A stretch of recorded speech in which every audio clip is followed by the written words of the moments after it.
സന്ധ്യയുടെ മങ്ങിയ വെളിച്ചം പതുക്കെ മാഞ്ഞു തുടങ്ങുന്നു. സിദ്ധാർത്ഥ് തൻ്റെ ട്യൂഷൻ സെൻ്ററിൻ്റെ വരാന്തയിൽ നിന്ന് മഴ തോർന്നുവെങ്കിലും മരച്ചില്ലകളിൽ നിന്ന് ഇനിയും അടർന്നു വീഴുന്ന അവസാന തുള്ളികളുടെ താളത്തിലേക്ക് നോക്കി നിന്നു. നനഞ്ഞ മണ്ണിൻ്റെ മണം അന്തരീക്ഷത്തിൽ ഒരു തരം വിഷാദം നിറയ്ക്കുന്നുണ്ടായിരുന്നു. തണുത്ത കാറ്റ് അവൻ്റെ ഷർട്ടിനുള്ളിലൂടെ ശരീരത്തിൽ അരിച്ചു കയറി. ഗേറ്റിന് പുറത്തേക്ക് നടന്നകലുന്ന പാറുവിൻ്റെയും പ്രിയയുടെയും രൂപങ്ങളിലേക്ക് അവൻ്റെ കണ്ണുകൾ തറഞ്ഞു നിന്നു. റോഡിലെ ചെറിയ കുഴികളിൽ കെട്ടിക്കിടക്കുന്ന വെള്ളത്തിൽ മഴത്തുള്ളികൾ വന്നു വീഴുമ്പോൾ വട്ടത്തിൽ ഓളങ്ങൾ സൃഷ്ടിക്കുന്നുണ്ട്. ആ വെള്ളക്കെട്ടുകൾക്കിടയിലൂടെ അവൾ നടക്കുമ്പോൾ അവളുടെ ചുവടുകൾ അനിശ്ചിതത്തിലായിരുന്നു. പ്രിയ കൈകൾ വീശി എന്തൊക്കെയോ സംസാരിച്ചുകൊണ്ട് അല്പം മുന്നിലായി നടക്കുന്നു. അവളിൽ പതിവ് പോലെ വാചാലതയുണ്ട്. ജീവിതത്തിൻ്റെ എല്ലാ ഭാരങ്ങളും തട്ടിമാറ്റിയുള്ള നടപ്പുണ്ട്. പക്ഷേ പാറു, അവൾ ലോകവുമായി ഒരു ബന്ധവുമില്ലാത്തവളെപ്പോലെ തല കുനിച്ചാണ് നടക്കുന്നത്. തോളുകൾ കൂനിക്കൂടിയിരിക്കുന്നു. ആ നടത്തത്തിൽ അസാധാരണമായൊരു ഭാരമുണ്ട്. ആരോ കല്ലുകൊണ്ട് അവളുടെ മനസ്സ് നിറച്ചു വച്ചതുപോലെ.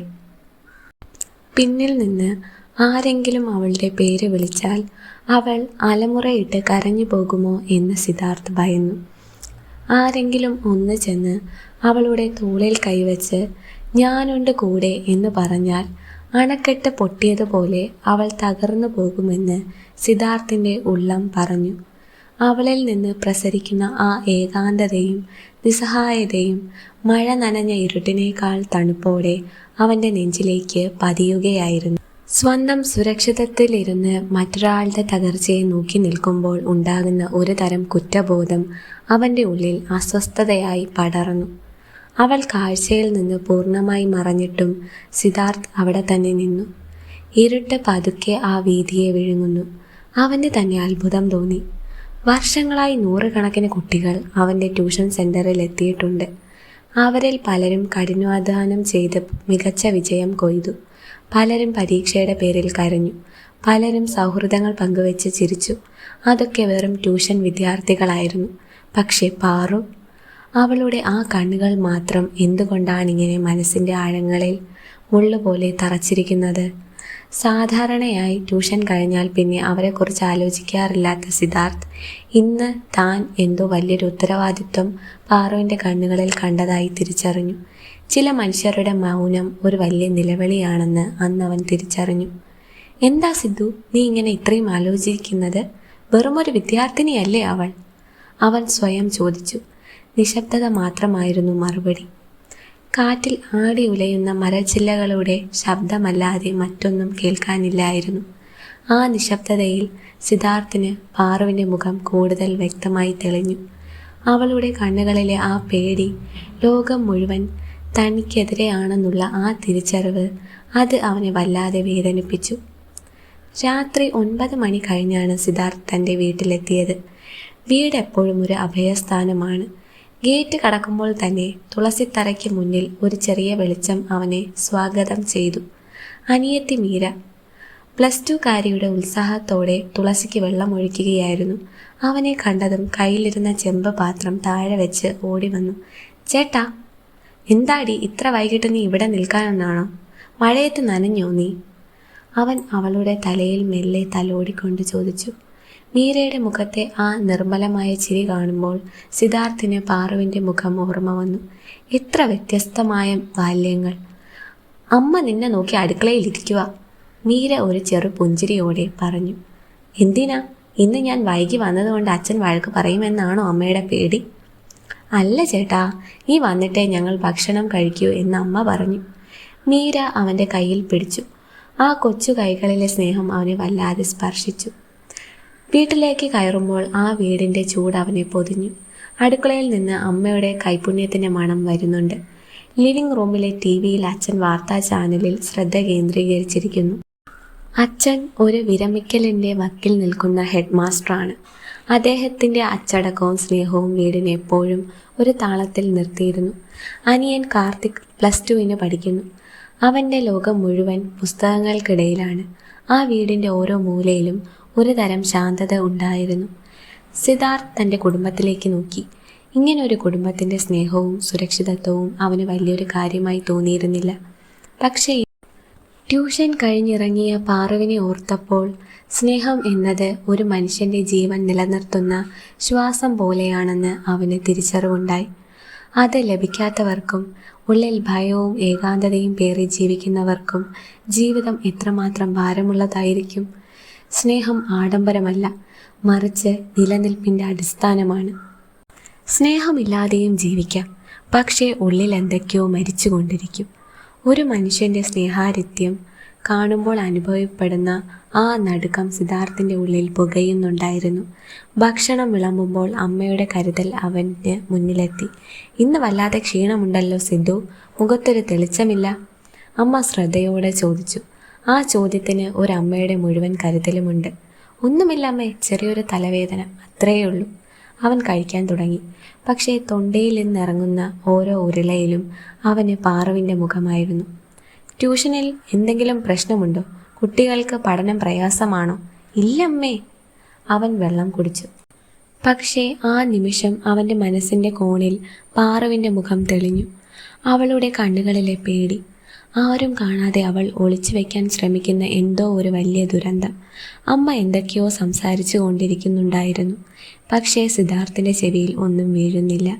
പാറുവിൻ്റെ ആ കണ്ണുകൾ ഒരു സഹായത്തിനായി നിലവിളിക്കുന്നത് പോലെ അവന് തോന്നി. സ്വന്തം സുഖസൗകര്യങ്ങൾക്കിടയിലിരുന്ന് മറ്റൊരാളുടെ വേദനയെക്കുറിച്ച് ചിന്തിക്കുമ്പോൾ ഉണ്ടാകുന്ന ആ അസ്വാസ്ഥ്യം അവനെ വിട്ടുമാറുന്നില്ല. "സിദ്ധു!" അച്ഛൻ്റെ ഗൗരവമുള്ള ശബ്ദം കേട്ടാണ് അവൻ ഞെട്ടി ഉണർന്നത്. "എന്താ ആലോചിക്കുന്നത്? ചോറ് പോലും കഴിക്കുന്നില്ലല്ലോ. എന്തെങ്കിലും പ്രശ്നമുണ്ടെങ്കിൽ പറയണം." "ഒന്നുമില്ല അച്ഛാ, ജസ്റ്റ് എന്തോ ആലോചിച്ചു പോയതാണ്." അവനൊന്ന് ചിരിച്ചു. പക്ഷേ ആ ചിരി അവൻ്റെ കണ്ണുകളിൽ എത്തിയില്ലെന്ന് അമ്മയുടെ ശ്രദ്ധയുള്ള കണ്ണുകൾ തിരിച്ചറിഞ്ഞിരുന്നു. ജീവിതത്തിൻ്റെ തിരക്കുകൾക്കിടയിൽ പലരും മറന്നുപോകുന്ന ഒന്നുണ്ട്: ഒരാളുടെ കണ്ണിലെ ഭയം തിരിച്ചറിയാൻ. അതിനേക്കാൾ വലിയൊരു ഹൃദയം വേണം. സിദ്ധാർത്ഥ് തൻ്റെ മനസ്സിനെ നിയന്ത്രിക്കാൻ ശ്രമിച്ചെങ്കിലും ആ പെൺകുട്ടിയുടെ പേടി അവനെ വിട്ടുപോകുന്നില്ല. അന്ന് രാത്രി മുറിയിൽ വെളിച്ചമണച്ച് കിടന്നിട്ടും സിദ്ധാർത്ഥിന് ഉറക്കം വന്നില്ല. ജനാലയിലൂടെ പുറത്തെ ഇരുട്ടിലേക്ക് നോക്കി കിടക്കുമ്പോൾ പഴയൊരു ഓർമ്മ അവൻ്റെ മനസ്സിനെ മുറിവേൽപ്പിച്ചു. ആര്യ, അവൻ്റെ ആദ്യ പ്രണയം. കാലത്തിൻ്റെ ഒഴുക്കിൽ ജീവിതം രണ്ടുപേരെയും രണ്ടു വഴിക്ക് പിരിച്ചു കൊണ്ടുപോയി. ഒരു പക്ഷേ ജീവിതത്തിൽ സ്നേഹം എന്നത് ഒരു നിഴൽ പോലെയാണ്. അത് ചിലപ്പോൾ നമ്മളെ വിട്ടുപോകും, വഴക്കുകളോ പരാതികളോ ഇല്ലാതെ. "നമുക്കിവിടെ അവസാനിപ്പിക്കാം" എന്നൊരു ചെറിയ സന്ദേശത്തിൽ ഒതുങ്ങിപ്പോയ ബന്ധം. അതിനുശേഷം അവന് ആരോടും പ്രണയം തോന്നിയിട്ടില്ല. ആ സ്നേഹത്തിൻ്റെ ആവശ്യം പോലും അവന് തോന്നിയിരുന്നില്ല. അവൻ തന്നിലേക്ക് തന്നെ ഒതുങ്ങിക്കൂടിയിരുന്നു. മനുഷ്യബന്ധങ്ങളുടെ ആയുസ് എത്ര ചെറുതാണെന്ന് അവൻ പലപ്പോഴും ആലോചിക്കാറുണ്ട്. പക്ഷേ ഇന്ന് പാർവതി, ആ പേര് അവൻ്റെ ചുണ്ടുകളിൽ തങ്ങി നിന്നു. എന്തിനാണ് ഒരു വിദ്യാർത്ഥിനിയുടെ പേടിച്ച കണ്ണുകൾ അവൻ്റെ ഉറക്കം കെടുത്തുന്നത്? അവൻ കണ്ണുകൾ അടച്ചു. പക്ഷേ ഇരുട്ടിൽ തെളിയുന്നത് പാറുവിൻ്റെ ആ മുഖം മാത്രമായിരുന്നു. അവളുടെ കണ്ണുകൾ ചോദിക്കുന്നത് എന്താണ്? അവൾ എന്തിനാണ് ആ ലാബിൻ്റെ ഓർമ്മയിൽ ഇത്രയധികം ഭയക്കുന്നത്? സിദ്ധാർത്ഥ് അസ്വസ്ഥനായി കട്ടിലിൽ തിരിഞ്ഞു കിടന്നു. ഒരു പക്ഷേ ജീവിതം ചിലരെ ഇരുട്ടിലേക്ക് തള്ളിയിടുന്നത് നമ്മളിൽ ആരെങ്കിലും കൈനീട്ടി പിടിക്കാനായിരിക്കും. പാറു, അതെ, പാർവതി. ആ പേരിന് ഒരു പ്രത്യേക വേദനയുള്ളതുപോലെ അവൻ്റെ മനസ്സിൽ എന്തോ ഒരു കൊടുങ്കാറ്റ് രൂപപ്പെടുന്നുണ്ടായിരുന്നു. അവൾ എന്തോ ഭയക്കുന്നുണ്ടെന്ന് അവന് ഉറപ്പാണ്. അതേസമയം മറ്റൊരു വീട്ടിൽ പാറുവിൻ്റെ ലോകം ഇരുട്ടിലായിരുന്നു. മുറിയിലെ കട്ടിലിൽ അവൾ ചുരുണ്ടുകൂടിയിരുന്നു.